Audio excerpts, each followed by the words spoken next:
नमस्कार, स्वागत है आपका ज्ञान विज्ञान के इस नए एपिसोड में। मैं हूं आपके साथ ऐश्वर्या कपूर। आज के अंक में बात करेंगे जादवपुर यूनिवर्सिटी कोलकाता के वैज्ञानिकों के ताज़ा शोध और छात्रों द्वारा बनाए गए इको फ्रेंडली चूल्हे की। इसके अलावा चर्चा करेंगे 9 मई को होने वाली अद्भुत खगोलीय घटना बुध पारागमन की। लेकिन सबसे पहले नजर इस हफ्ते की सुर्खियों पर। उत्तराखंड के जंगलों में लगी भीषण आग से तबाही, पर्यावरण के साथ साथ वन्य जीव हुए प्रभावित। अब शारीरिक गतिविधियों द्वारा चार्ज किया जा सकेगा मोबाइल फोन। वैज्ञानिकों ने विकसित किया नैनो जनरेटर।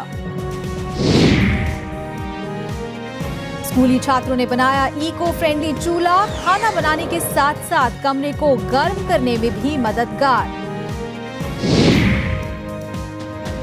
खोज खबर में चर्चा करेंगे बुध पारागमन यानी मर्करी ट्रांजिट की और चर्चा करेंगे इससे जुड़े अहम सवालों पर। और अब खबरें विस्तार से। उत्तराखंड के वनों में आग लगने से वन संपदा को भारी नुकसान हुआ है। इससे पहले भी उत्तराखंड के जंगलों में आग लगती आई है, लेकिन इस बार इस आग ने इतना विकराल रूप ले लिया कि इसे बुझाने के लिए सेना की मदद लेनी पड़ी। आग लगने की वजह बारिश की कमी और तापमान के बढ़ने को माना जा रहा है। वहीं वैज्ञानिकों का मानना है कि इससे प्रदूषण के बढ़ने के साथ साथ ग्लेशियर्स के पिघलने का भी खतरा है।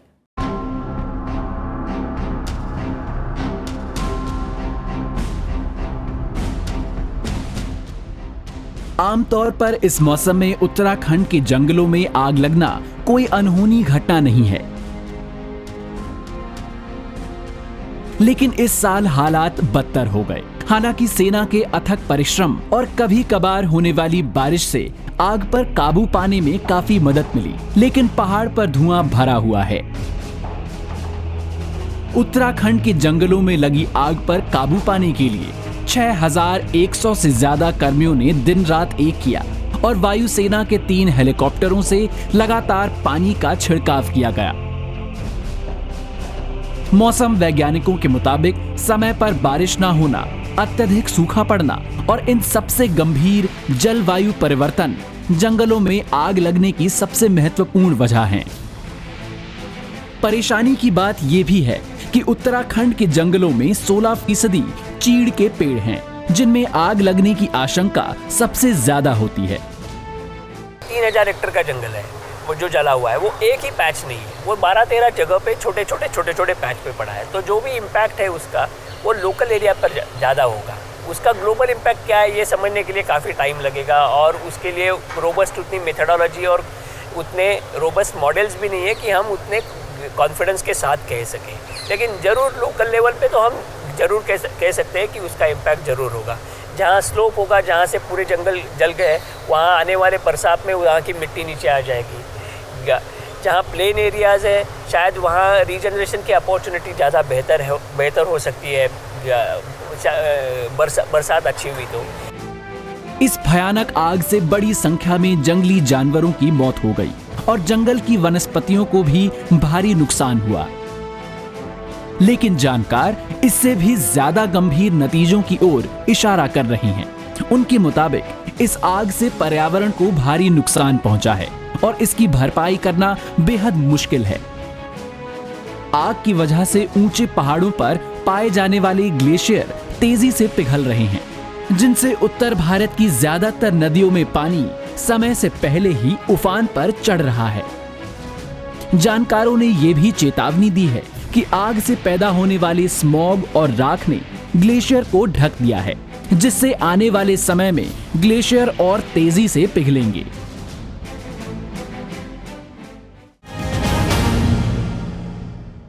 मोबाइल फोन को चार्ज करना तब मुश्किल हो जाता है जब आप सफर कर रहे हों और आपके पास मोबाइल चार्जर ना हो। लेकिन वैज्ञानिकों ने अब इसका हल भी खोज निकाला है, जिसके जरिए बड़ी आसानी से फोन की बैटरी को शारीरिक गतिविधियों द्वारा ही चार्ज किया जा सकेगा। इस तकनीक को विकसित किया है कोलकाता की जादवपुर यूनिवर्सिटी के वैज्ञानिकों ने। अपने शोध के जरिए इन वैज्ञानिकों ने डीएनए पर आधारित नैनो जनरेटर्स विकसित किए हैं। आइए जानते हैं इस शोध के बारे में।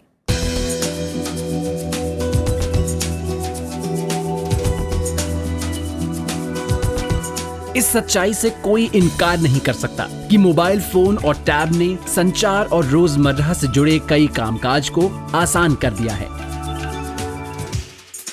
परेशानी तो तब होती है जब इनकी बैटरी तेजी से डिस्चार्ज होने लगती है। यात्रा के दौरान बैटरी डिस्चार्ज की समस्या सामने आए तो परेशानी और बढ़ जाती है। ऐसे में अगर बैटरी चार्ज करने के लिए प्लग पॉइंट की जरूरत ही ना पड़े और हम अपने शरीर के क्रियाकलापों से ही बैटरी चार्ज कर सकें तो कैसा रहे? जी हां, अब ऐसा मुमकिन है।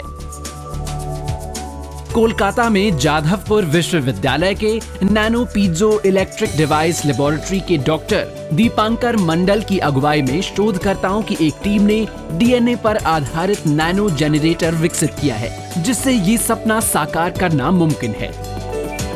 Our idea, if we can able to make it the self power, because this nano generator is so sensitive, and we can take the energy from our everyday motions, from the living environment, for example, from walking, talking, even from the blood flow and wind and any sorts of energy, because it is ultra sensitive to the vibrations. And as our portable devices is becoming smaller and smaller, so the requirements is power is also smaller, and that can be fulfilled by this kind of generators, mechanical energy harvester we sometimes say. इस विधि में पॉलीविनाइल्डीन fluoride या PVDF से बनी एक bio compatible polymer film का इस्तेमाल होता है, जो अपनी तरह का नैनो जनरेटर होता है। ये तकनीक पॉली इलेक्ट्रिक इफेक्ट पर आधारित है, जिसमें मानवीय क्रियाकलापों से कुछ पदार्थों में बिजली उत्पादन की क्षमता पैदा होती है, या पीवीडीएफ से बनी एक बायो कंपैटिबल पॉलीमर फिल्म का इस्तेमाल होता है, जो अपनी तरह का नैनो जनरेटर होता है। ये तकनीक पीजो इलेक्ट्रिक इफेक्ट पर आधारित है, जिसमें मानवीय क्रियाकलापों से कुछ पदार्थों में बिजली उत्पादन की क्षमता पैदा होती है। इस तकनीक द्वारा फोन टैप करने जैसे रोजमर्रा के क्रियाकलापों से भी बिजली उत्पादित की जा सकती है। इसकी क्षमता को बढ़ाने के लिए डीएनए को एक यंत्र के रूप में इस्तेमाल किया जाता है, जिससे बिजली का उत्पादन बढ़ जाता है।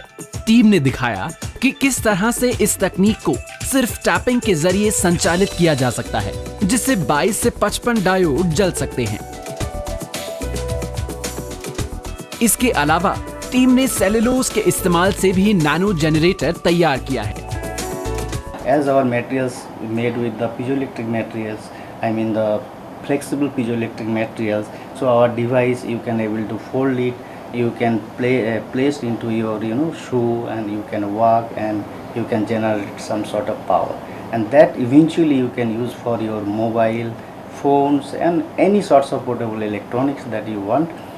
So it is very very useful. गौर करने वाली बात यह है कि सेलुलोज धरती पर भारी मात्रा में पाया जाता है। टीम ने सेलुलोज को पॉली डाइमिथाइल सिलोक्सिन और कार्बन नैनोट्यूब के साथ मिलाया, जो शरीर के अंदरूनी हलचलों, मसलन दिल की धड़कनों और खून के प्रवाह जैसे क्रियाकलापों से संचालित होकर बिजली उत्पादन करता है। ये महत्वपूर्ण शोध ACS applied materials and interfaces में प्रकाशित हुआ है। इस विधि से बिजली उत्पादन न सिर्फ कारगर और इस्तेमाल करने में सुरक्षित है, बल्कि पर्यावरण के अनुकूल और बायोडिग्रेडेबल भी है।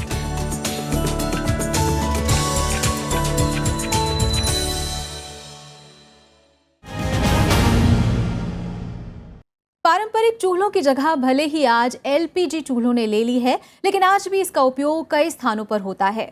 लेकिन इससे निकलने वाला धुआं एक बड़ी समस्या है, जिसका समाधान अब खोज निकाला है 2 स्कूली छात्रों ने।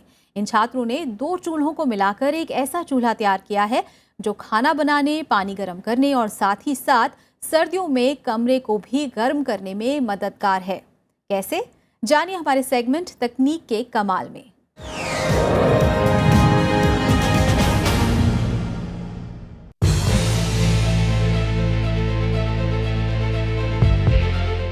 वातावरण और स्वास्थ्य पर बुरा असर पड़ने की वजह से पारंपरिक चूल्हों का चलन धीरे धीरे कम हो गया और इसकी जगह एलपीजी गैस चूल्हों और स्टोव का इस्तेमाल होने लगा।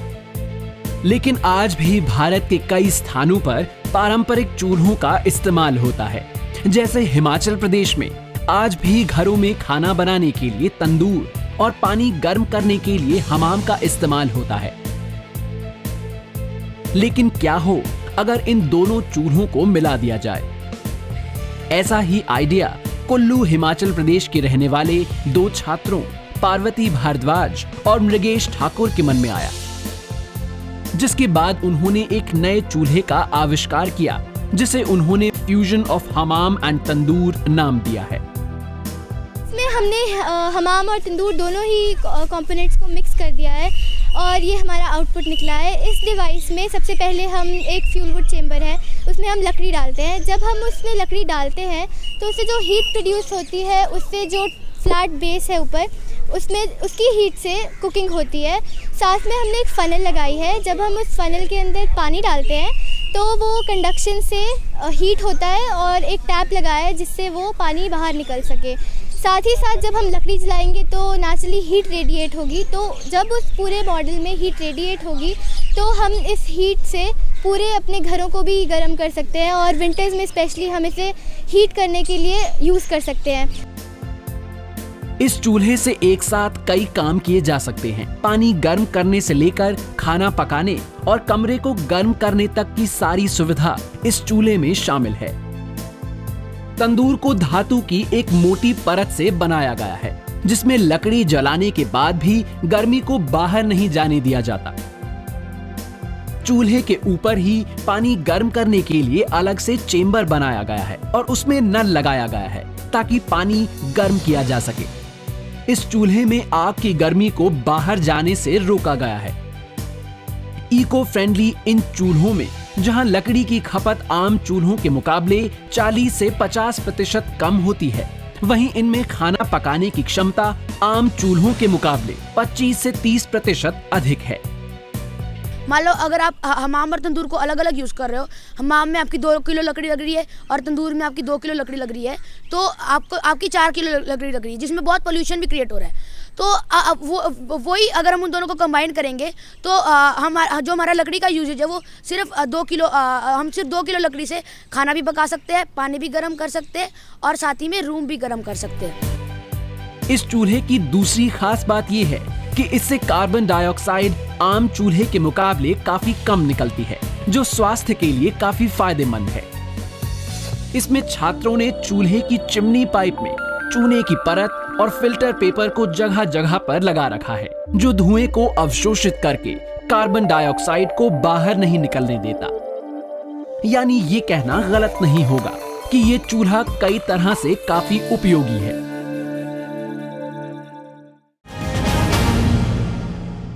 और यहाँ रुकते एक छोटे से ब्रेक के लिए, जल्द लौटेंगे वापस विज्ञान की कुछ और दिलचस्प खबरों के साथ। देखते रहिए ज्ञान विज्ञान।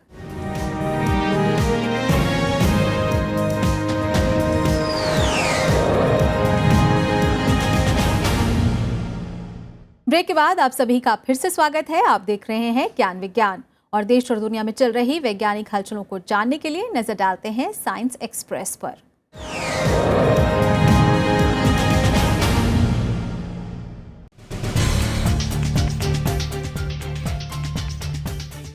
प्रतिष्ठित रॉयल सोसाइटी में 50 नए सदस्यों के साथ शामिल होने के साथ भारतीय वैज्ञानिकों ने एक बार फिर अपने कौशल को साबित कर दिखाया है। दुनिया भर के 50 बेहतरीन वैज्ञानिकों में 2 भारतीय मूल के वैज्ञानिक भी शामिल हैं। इस सम्मान के लिए एक्टिव पदार्थ क्षेत्र के संस्थापक डॉक्टर श्रीराम रामास्वामी और फिजिकल व बायोलॉजिकल मैटर के आकार और प्रवाह का अध्ययन करने वाले डॉक्टर एल महादेवन को रॉयल सोसाइटी ने चयनित किया है। तंबाकू के सेवन करने वाले लोगों को स्वास्थ्य के प्रति जागरूक करने के लिए भारतीय सुप्रीम कोर्ट ने निर्देश जारी किया है, जिसके मुताबिक तंबाकू के पैकेट्स पर बड़ी चेतावनी लगाना जरूरी होगा। तंबाकू नियंत्रण के लिए नियम के मुताबिक सभी तंबाकू उत्पादों के 85% हिस्से पर वैधानिक चेतावनी देनी होगी।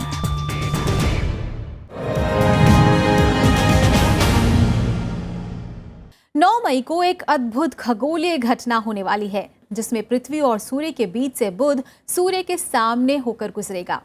इस खगोलीय घटना को बुध पारागमन या ट्रांजिट ऑफ मर्क्यूरी रूप में देखा जा सकता है। इससे पहले ये 8 नवंबर 2006 में देखने को मिला था और आगे भी ये 2019 में देखने को मिलेगा। ये घटना ग्रहण जैसी तो नहीं होगी, लेकिन हाँ, सूर्य पर एक छोटे बिंदु के समान जरूर दिखेगी। तो क्या होता है ये पारागमन और ग्रहों की ये स्थिति कैसे बनती है, इसी विषय पर चर्चा करने के लिए आज हमारे साथ स्टूडियो में मौजूद हैं विज्ञान प्रसार के वैज्ञानिक अरविंद रानाडे जी। उनसे इस विषय पर विस्तार से जानेंगे, लेकिन उससे पहले नजर डालते हैं इस छोटी सी रिपोर्ट पर।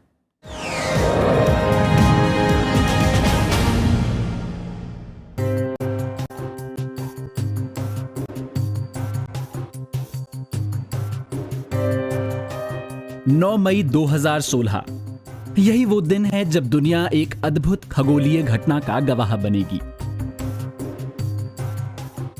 2006 के बाद पहली बार ऐसा होगा जब बुध ग्रह सूर्य और धरती के बीच से होकर गुजरेगा।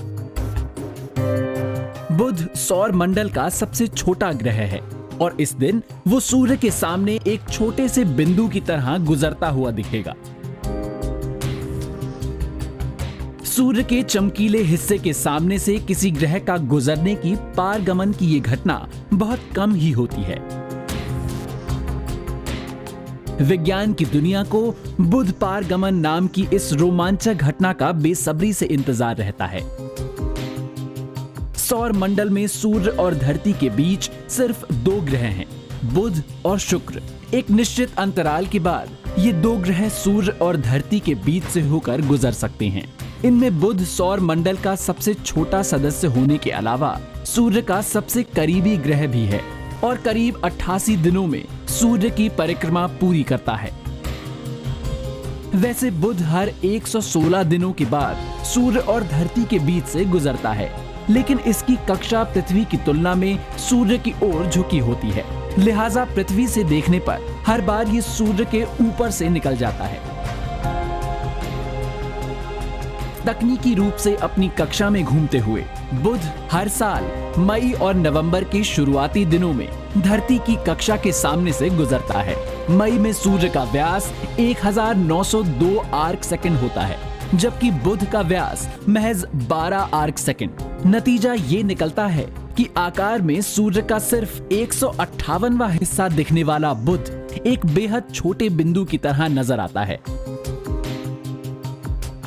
आमतौर पर देखा गया है कि हर सदी में औसतन 13 पारगमन होते हैं जब बुध धरती और सूर्य के बीच से गुजरता है। वैज्ञानिकों के मुताबिक इस लिहाज से अगला पारगमन 2019 और 2032 में होगा। इस साल 9 मई को ये खगोलीय घटना भारतीय समय के अनुसार भारत में शाम 4:42 से सूर्यास्त के पहले तक देखी जा सकेगी। ये खगोलीय घटना जापान, पूर्वी एशियाई महासागर और अंटार्कटिक के अलावा दुनिया के ज्यादातर हिस्सों में देखी जा सकेगी। लेकिन इन इलाकों में रहने वालों को भी निराश होने की जरूरत नहीं है, क्योंकि रॉयल एस्ट्रोनॉमिकल सोसाइटी ने पूरी ट्रांजिट प्रक्रिया को ऑनलाइन देखने की व्यवस्था कर दी है।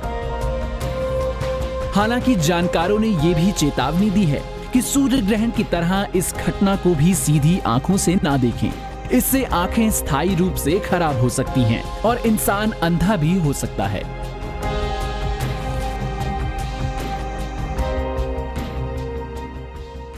तो चलिए बात करते हैं विज्ञान प्रसार के वैज्ञानिक डॉक्टर अरविंद रानाडे जी से, जो इस वक्त हमारे साथ स्टूडियो में मौजूद हैं। बहुत बहुत स्वागत है अरविंद जी आपका स्टूडियो में। तो अरविंद जी, जैसे कि बेहद खास खगोलीय घटना होने वाली है, तो आपसे पहला सवाल ये कि बुध पारागमन होता क्या है, ये कैसे होता है और कब होता है? देखिए ऐश्वर्या जी, मेरे ख्याल से दर्शकों के लिए एक बहुत ही अच्छा अवसर आ रहा है या 9 तारीख को आने वाला है, जिसमें हमें ये जानना जरूरी है कि पारागमन होता क्या है। अगर हम देखें तो पृथ्वी के अंदर की कक्षा में जो ग्रह हैं, जिसमें अगर बुध और शुक्र ग्रह की बात करते हैं, तो ये दोनों ग्रह अपनी कक्षा में जब सूरज के बिंब के सामने से जब गुजरने की जो प्रक्रिया होती है या जो घटनाएं होती हैं, उसको पारागमन कहा जाता है। तो अगर हम बुध ग्रह की बात करते हैं जो 9 तारीख को आने वाला है, तो उसका जो कोणीय व्यास है वो सूरज के व्यास से काफ़ी 150% कम है। उसकी वजह से वो हमें एक छोटे से बिंदी की तरह सूरज के बिंब के ऊपर से जाते हुए नजर आएगा, जिसको हम पारागमन कहते हैं। जी, तो चलिए ये तो बात रही बुध की, क्या इसके अलावा भी किसी स्थिति किसी और ग्रह के साथ ऐसी बनती है? बिल्कुल सही कहा। मैंने जैसे कहा कि अगर हम धरती से देख रहे हैं तो हमारे लिए अंदर के जो 2 ग्रह हैं, यानी बुध और उसके बाद आने वाला शुक्र, तो इन दोनों ग्रहों का पारागमन हमने देखने को मिलता है। और आप ही सभी दर्शकों को भी ये जानने में और रुचि होगी, जैसे हम बाहर की कक्षा में चले जाएंगे तो वो ग्रहों का भी पारागमन दूसरे ग्रहों से देखा जा सकता है। हाल ही में 2014 में मंगल ग्रह से जो है वहाँ से भी पृथ्वी का पारागमन देखा गया था। यानी पृथ्वी की कक्षा मंगल के अंदर होने की वजह से पृथ्वी भी सूरज के बिंब के सामने से गुजरती है। वो तो यानी पृथ्वी का पारागमन मंगल से दिख सकता है। जैसे जैसे हम बाहर की तरफ जाएंगे अंदर के ग्रहों का पारागमन दिखने का चांसेस होता है। बहुत दिलचस्प बात है। और अरविंद जी, जैसे कि ऐसी खगोलीय घटनाएं काफ़ी सालों बाद देखने को मिलती हैं, तो खगोल शास्त्रियों के लिए ये अवसर कितना खास है? बिल्कुल सही कहा, क्योंकि यहाँ पे हमें ये जानने की आवश्यकता है कि ये पारागमन जरूर खगोलीय घटना है, और वैसे देखा जाए तो एक आम तरीके की और एक स्वाभाविक रूप से होने वाली घटना है, क्योंकि इसमें सभी कक्षाओं का और ज्योमेट्री हम जहाँ तक बात कर सकते हैं उनका खेल है। यानी उनकी सूरज के बिंब के सामने से जब कक्षा का, और ये हमेशा आने वाला नहीं है, क्योंकि अगर हम बुध के ग्रह की कक्षा की बात करते हैं, जिसको हम क्रांतिव्रत, जहाँ से पृथ्वी का अपनी कक्षा में घूमती है, उसके साथ लगभग 60 डिग्री का झुकाव है। और उसके बाद अगर हम शुक्र ग्रह की बात करते हैं तो वो भी लगभग 4 डिग्री के आसपास उसका झुकाव होने की वजह से वो हमेशा होने वाली घटना जरूर नहीं है, बहुत कभी कभार आने वाली घटना है। और जहाँ तक बुध पारागमन की बात करते हैं तो 100 साल में लगभग 13 से 14 बार आने वाली घटना है। और अगर हम शुक्र पारागमन की बात करते हैं तो 121 साल और 109 साल के बाद आने वाली घटना है। तो स्वाभाविक है कि इस तरीके के पारागमन की घटना कम दिखने वाली होने की वजह से इसका महत्व ज़्यादा तरीके से देखने के लिए मिलता है। जी, और आज के समय में सिर्फ खगोल शास्त्री ही नहीं बल्कि लोगों में भी ऐसी घटनाओं को जानने की रुचि काफ़ी बड़ी है। तो क्या भारत में भी इसे देखा जा सकेगा? अगर हाँ तो कहाँ और कितने बजे? देखिए, जहाँ तक बुध पारागमन जो 9 मई को आने वाला है, उसकी शुरुआत लगभग भारतीय समय के अनुसार 4:30 बजे के आसपास शुरू होगी। यानी आप समझ ही सकते हैं, अगर 4:30 बजे के आसपास ये पारागमन शुरू होगा तो जब तक सूरज आपके क्षितिज के ऊपर है तब तक ही हम देख सकते हैं। तो उस तरीके से अगर हम देखें तो हमारे पूर्वी राज्य जो है, जो नॉर्थ ईस्टर्न स्टेट्स हैं, जिसमें हम नागालैंड या अरुणाचल प्रदेश की बात करते हैं, तो वहाँ कम समय के लिए हमें पारागमन देखने के लिए मिल सकता है। लेकिन जैसे जैसे हम पश्चिम की तरफ आते हैं, उसमें मध्य भारत भी आएगा, पश्चिम भारत की तरफ चले जाए तो महाराष्ट्र, गुजरात, वहाँ पे हमें ज़्यादा समय के लिए पारागमन देखने को मिलेगा। तो अगर एक औसतन रूप से अगर हम बात करें तो लगभग 1.5 घंटे से लेके 2.25 से 2.5 घंटे तक हमारे भारत के लोगों को ये पारागमन देखने को मिल सकता है। जी, तो अरविंद जी, क्या इसको मतलब नेकेड आई से देख सकते हैं, या इस पारागमन को देखने के लिए आम लोगों को कुछ सावधानियां बरतनी चाहिए? आपने बिल्कुल सही सवाल पूछा है, क्योंकि वैसे भी अगर हम बात करते हैं तो सूरज को खुली आंखों से वैसे भी नहीं देखना चाहिए।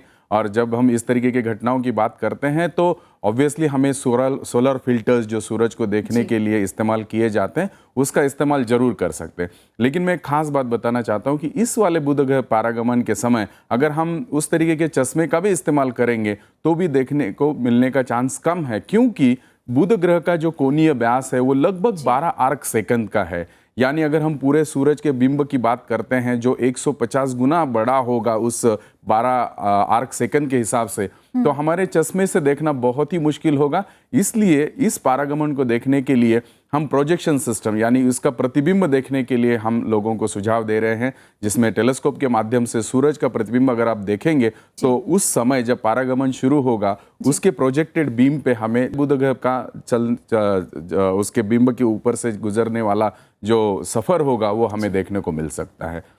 बहुत बहुत धन्यवाद अरविंद जी, हमसे बात करने के लिए और सारी जानकारी साझा करने के लिए बहुत बहुत शुक्रिया। धन्यवाद। तो आज का ये एपिसोड आपको कैसा लगा, आप हमें ज़रूर बताएं। आप अपने सुझाव हमें ईमेल के जरिए भेज सकते हैं। हमारा ईमेल आईडी है news@vigyanprasar.gov.in। आप अपनी राय हमें डाक के जरिए भी भेज सकते हैं। हमारा पता है विज्ञान प्रसार, C24 कुतुब इंस्टीट्यूशनल एरिया, नई दिल्ली 11016। तो आज के लिए बस इतना ही। विज्ञान और तकनीक की ताज़ा हलचलों के साथ अगले हफ्ते एक बार फिर होंगे हाजिर, इसी वक्त इसी चैनल पर। देखते रहिए राज्यसभा टीवी। नमस्कार।